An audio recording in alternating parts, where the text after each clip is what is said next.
Welcome, fellow historians, to a journey beyond the known chronicles of the Imperium. We often speak of Paul Atreides, the rise of the God Emperor, and the scattering.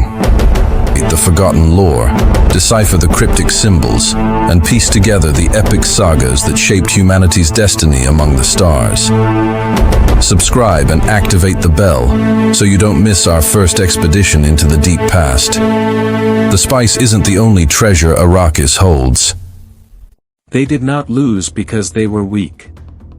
They lost because they were chosen. The Fremen. The desert people. The ones who survived Arrakis when empires crumbled trying to conquer it. The ones who drank recycled water, who wore the skin of the sand, who turned the harshest world in the known universe into a home.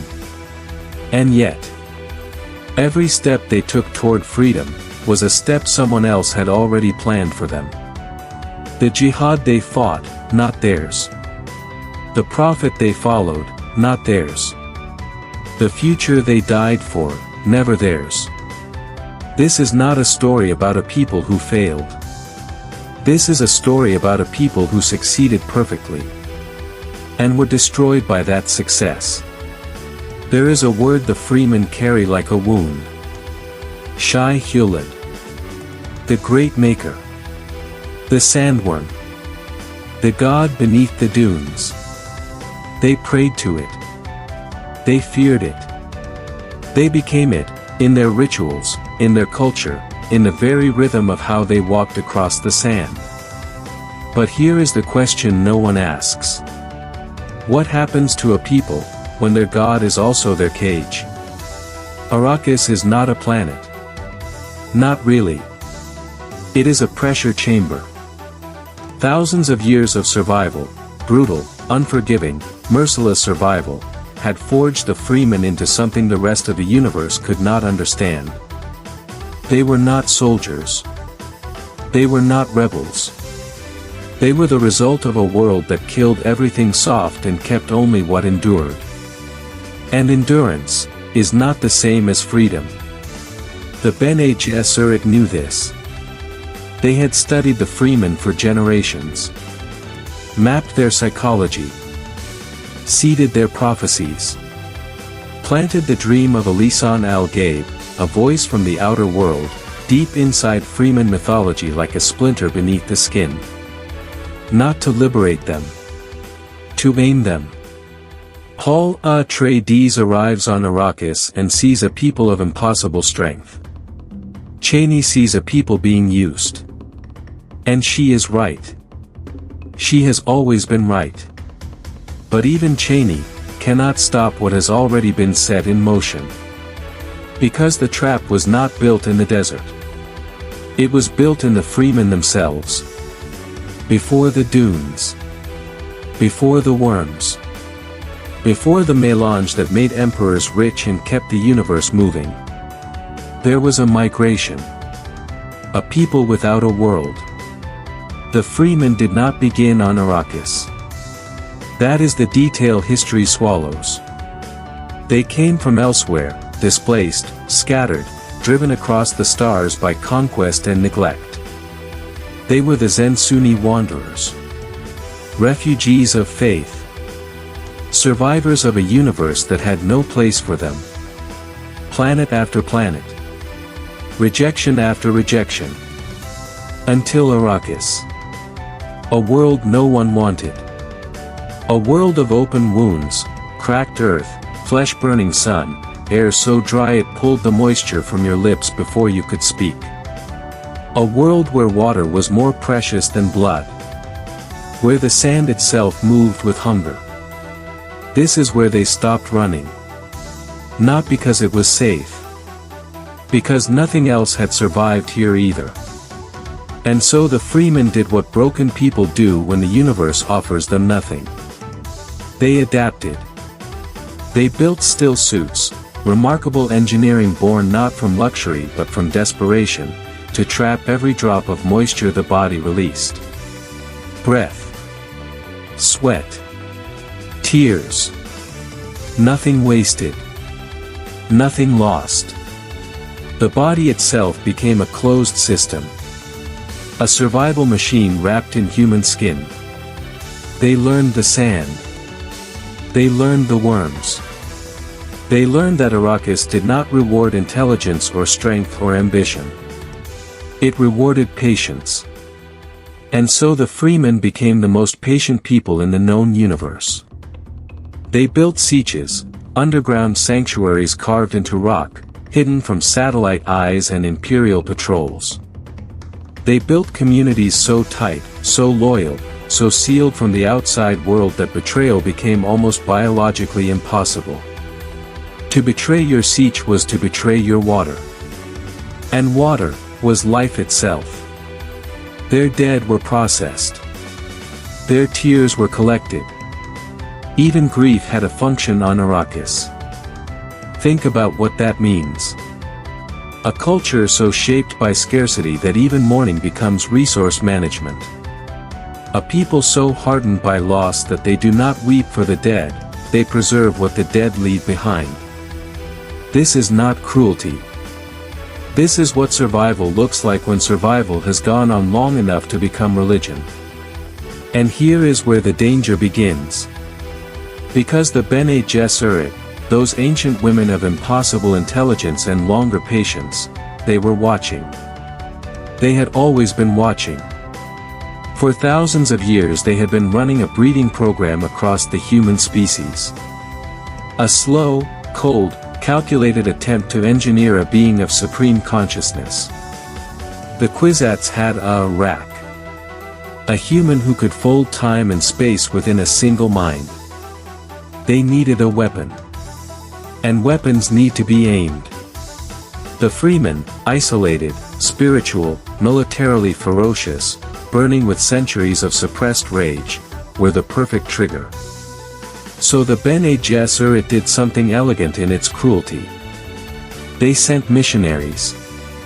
The Missionaria Protectiva, the arm of the Bene Gesserit designed specifically to seed vulnerable cultures with useful mythology. They came to Arrakis not as conquerors. Not as priests. They came as whisperers. They planted prophecies inside Fremen oral tradition the way a surgeon plants a suture, deep, hidden, load-bearing. The legend of the Lisan al Gaib. The promise of a Messiah from beyond the stars who would lead the Fremen to paradise. Who would transform Arrakis. Who would make the desert bloom. They did not ask the Fremen if they wanted this prophecy. They did not need to. Because a people who have suffered long enough, will always reach for a savior. The Fremen did not invent their own hope. Their hope was installed. And generation after generation, the prophecy grew. It became woven into the fabric of Fremen identity. Into their prayers, their rituals, their understanding of what they were for. The dream of the Lisan al Gaib became inseparable from the dream of Fremen liberation. Two dreams. One trap. Stilgar believed. Deeply, completely, with the full weight of a man who had watched his people bleed for centuries. He was not a fool. He was a leader of tremendous instinct and loyalty.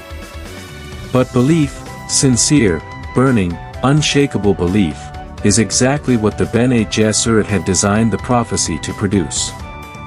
And then Paul Atreides came. Not as a conqueror. Not at first. He came as a refugee. A boy stripped of his house, his home, his father. He arrived in the desert broken.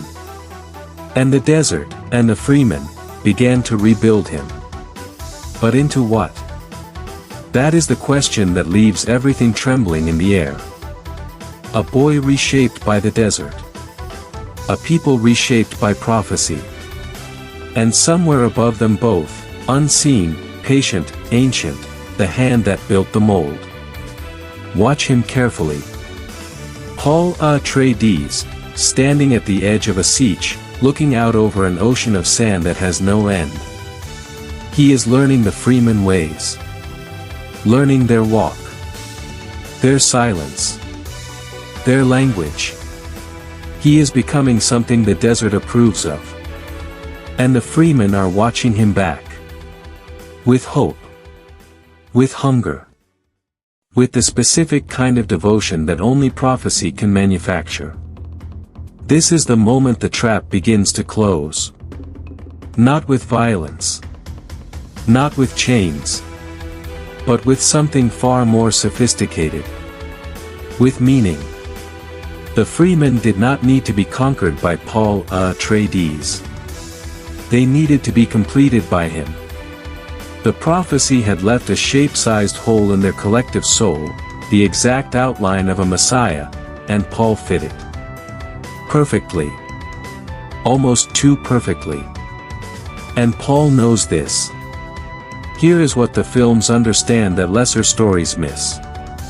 Paul Atreides is not a hero who is unaware of his power. He is a man who sees.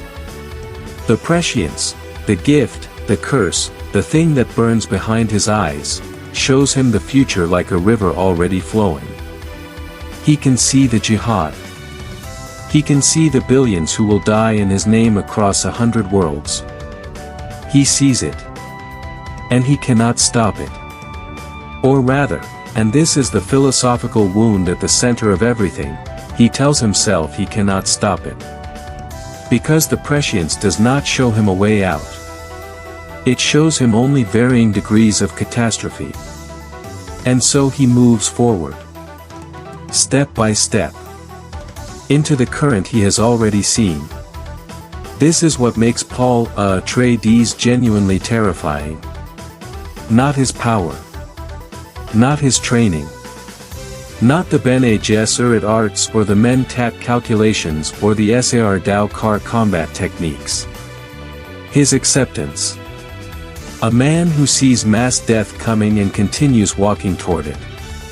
Now hold that thought. And look at the freeman again. Stilgar leads with the fire of a man who has waited his entire life for this moment. Every freeman elder who bows to Paul Atreides, every chant, every ritual acknowledgement of the Lisan al Gaib, these are not acts of weakness. These are acts of profound faith. The freemen believe they are finally, after centuries of suffering, moving toward liberation. They are right. And they are catastrophically wrong. Because liberation is coming, yes. The Harkonnen will be broken. Bear un Vladii mir Harkonnen, that bloated, ancient spider sitting at the center of his web of cruelty, will fall. The Emperor's Sar Dao Kar, those engineered soldiers of absolute terror, will meet something in the desert they were never built to defeat. The spice will change hands. Arrakis will roar. The freemen will win. And that victory will be the beginning of their destruction. Paul Atreides does not lie to the freemen. Not exactly. He does not stand before Stilgar and say, I am your prophet, follow me to paradise. He is more careful than that. More tortured than that. But he does not stop them from believing. He allows the prophecy to wrap around him like armor. He uses it. Consciously. Strategically. Because without it, he is just a boy from Caladan. With it, he is Muad'Dib.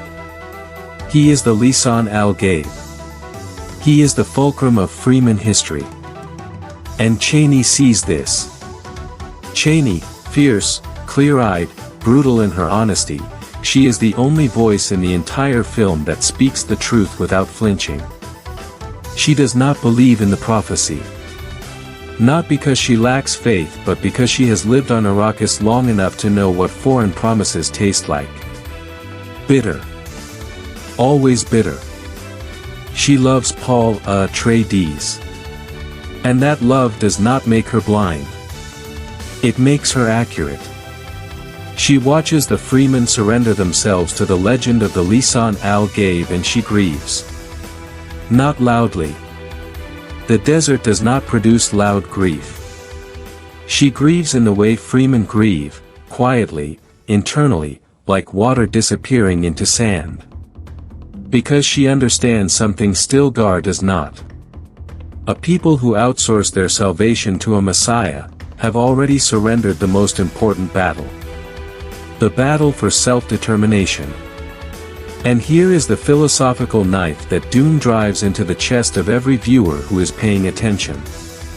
The Fremen are not victims of Paul Atreides.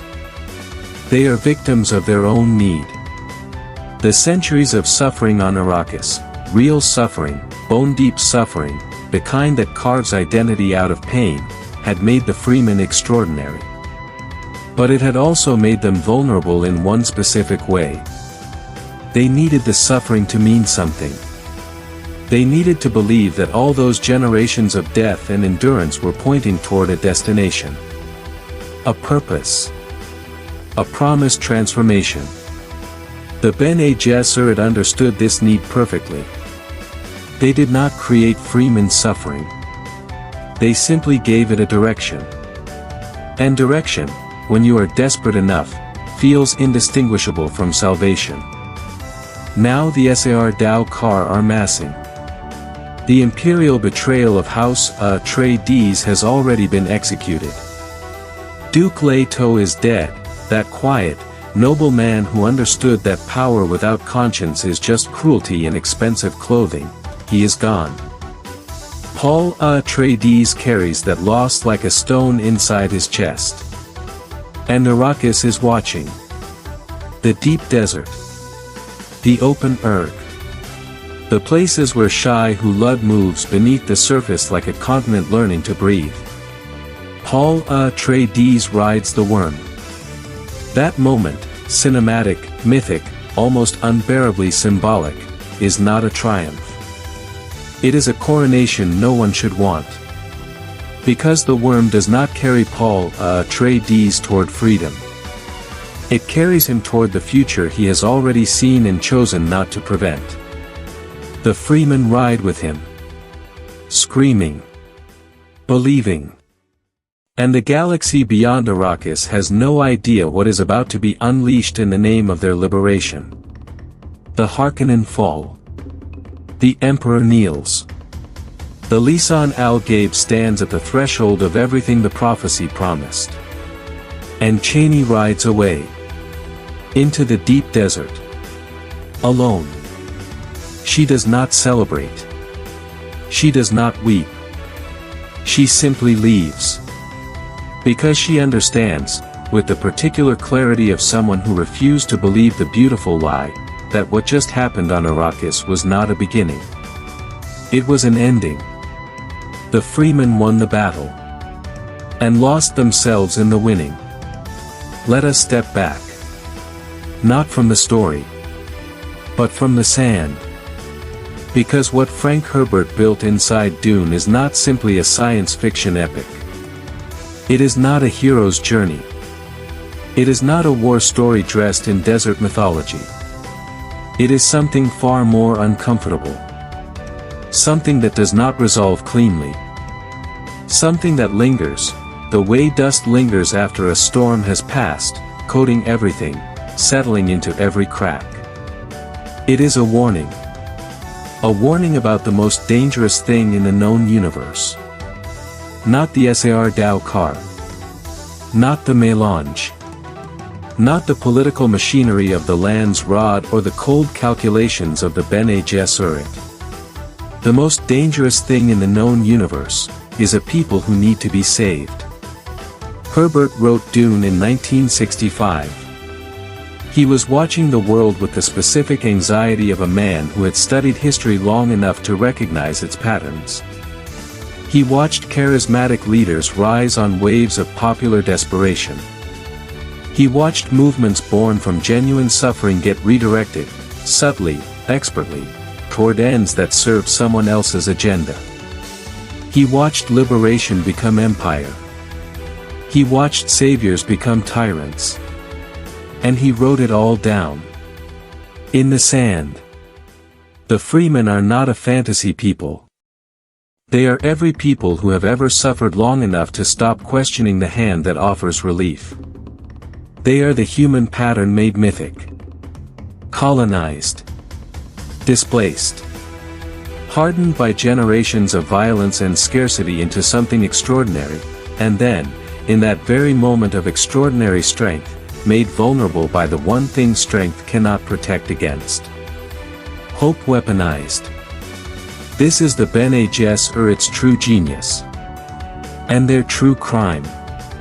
They did not break the Fremen. Breaking them would have been impossible. Arrakis had already tried that, had thrown everything at the Fremen for centuries, sandstorms and drought and imperial neglect and Harkonnen brutality, and the Fremen had endured it all. No. Breaking them was never the plan. The plan was orientation. Point the unbreakable weapon in the right direction. Pull the trigger. And the trigger, the Kwisatz had Rak, the superbeing, the culmination of 10,000 years of careful genetic engineering, that trigger had a name. Paul Atreides. A man of two worlds. Kal Den softness and Arrakis fire. Bene Gesserit training and Atreides honor. Prescient vision and very human fear. Paul is not a villain. This is crucial. He is not a villain because villains choose their darkness with appetite. Paul chooses his darkness with grief. He sees the jihad, billions dead, worlds burning, his name spoken as a prayer over mass graves, and he moves toward it anyway. Because the alternative futures he can perceive are worse. Because the current of history, once set in motion by forces older than himself, cannot be redirected by one man's conscience alone. Or so he tells himself. And here is where Herbert plants his deepest philosophical blade. Is Paul right? Can one man, even a man who can see time, actually stop a historical force once it has been given enough momentum? Or is the prescience itself the trap? Is the vision of inevitable jihad not a warning but a script? Is Paul seeing the future, or is he seeing the future that his own acceptance of it will create? This is the recursion at the heart of Dune. The prophet who fulfills the prophecy because he believes it is inevitable. The Messiah who creates the holy war by trying to navigate around it. The freed people who become the army of their own imprisonment. And the Fremen, noble, ferocious, magnificent, caught inside this recursion like insects in amber. Their strength was real. Their suffering was real.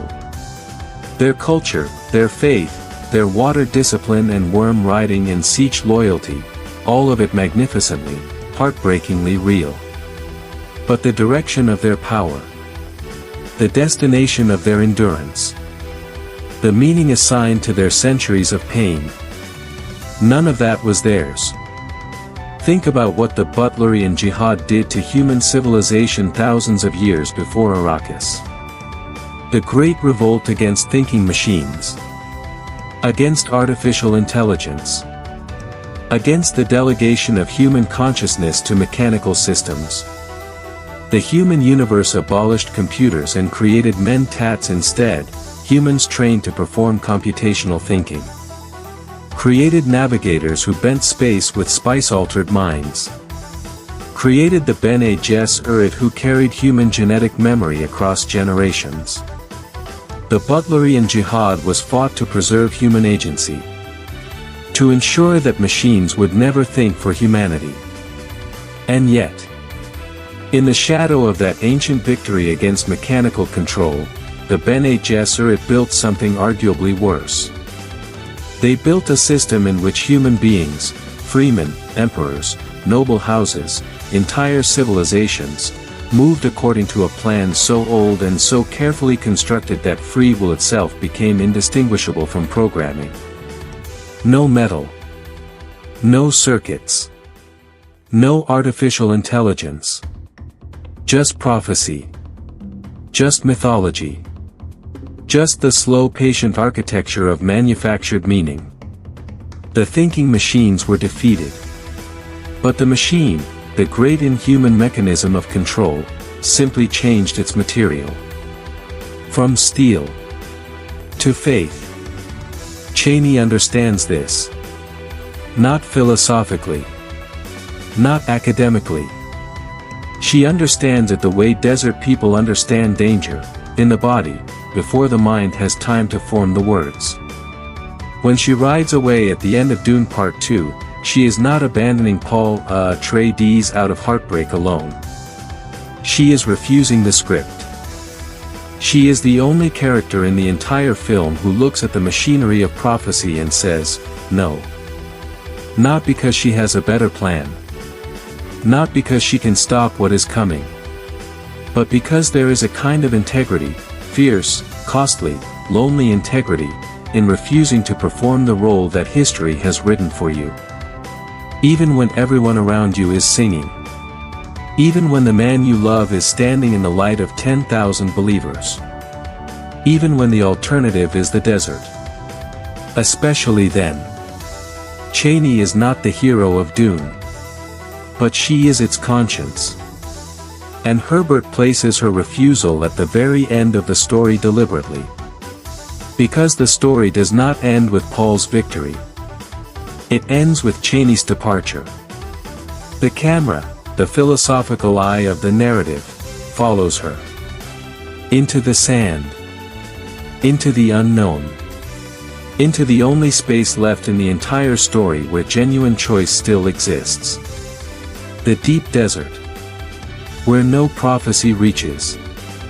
Where Shai Hulud moves according to no human agenda. Where the sand remembers nothing and owes nothing and was never anyone's instrument. The Fremen were doomed from the start.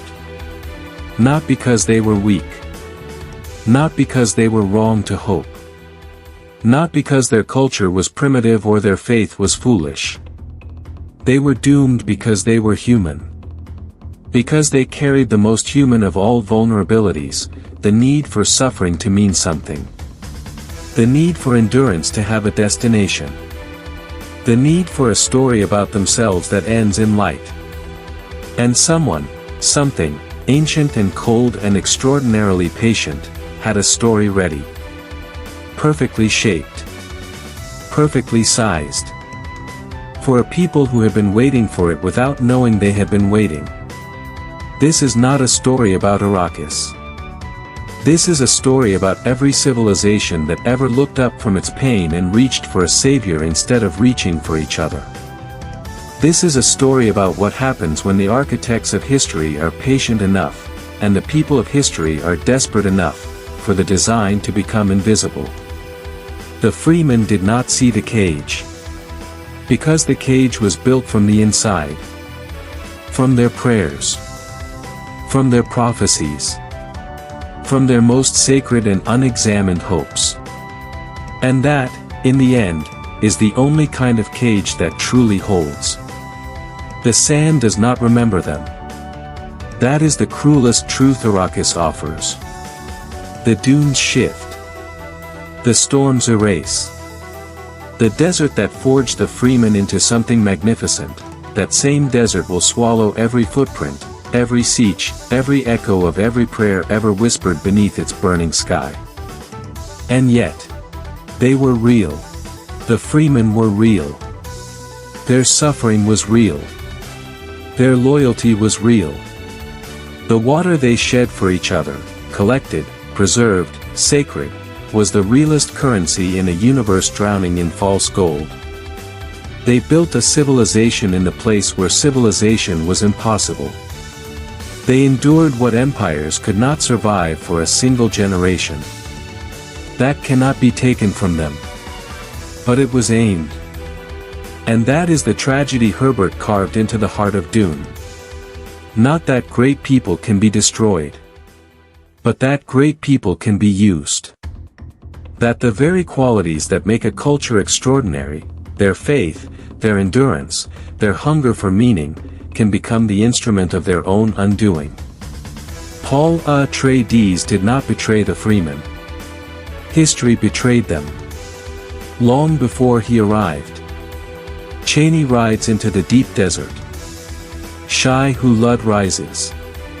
And somewhere, in the silence between the dunes, something that has no name and needs no prophecy moves through the ancient sand.